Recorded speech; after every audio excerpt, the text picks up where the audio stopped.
আসসালামু আলাইকুম everyone, welcome to my channel blog with Tabitha. তো আজকে এটাই হচ্ছে আমার ফার্স্ট ব্লগ, আর সেই ব্লগটা হচ্ছে আমার দেবরের বিয়ে। তো আমরা সবাই মিলে চলে গেলাম আমার দেবরের বিয়ের অনুষ্ঠানে। তো ভ্যানুতে চলে গিয়েই দেখলাম খুব সুন্দর করে পরিপাটি করে সাজানো ছিল, খুবই ভালো লাগছিল দেখতে।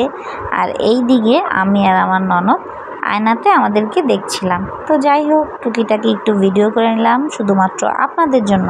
তো এই তো আমি আর আমার ননদ। আর এখানে ছিল অনেক ধরনের খাবারের আইটেম। তো এখানে ছিল সালাদ, তারপর হচ্ছে কাবাব, রোস্ট, পোলাও, যেটা নর্মালি থাকে বিয়েতে। আর এই দিকে ছিল বাফেট আইটেম। তো এখানে বাফেটেরও ব্যবস্থা ছিল, তো যে যেরকমভাবে নেয় আর কি। তো এই তো বাফেটের জায়গাটা এরকমটা ছিল।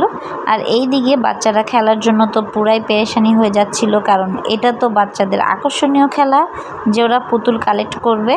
তো এখানে তারা চেষ্টা করছিল, কিন্তু আর পরে হয়নি। এটা হচ্ছে লাক ভালো থাকলে হয়, না হলে আর হয় না। তো খেলাধুলা শেষ করে আমরা খাবার খেতে চলে গেলাম। তো এখানে আমরা সবাই খেতে বসেছিলাম। তো আমরা সবাই একসাথেই বসেছিলাম, আর সুন্দর টেবিলটাতেই আমরা বসেছি। তো আমাদের খাওয়া দাওয়া হচ্ছিল, আর এই দিকে আমার বেবিটা সুন্দর করে বসে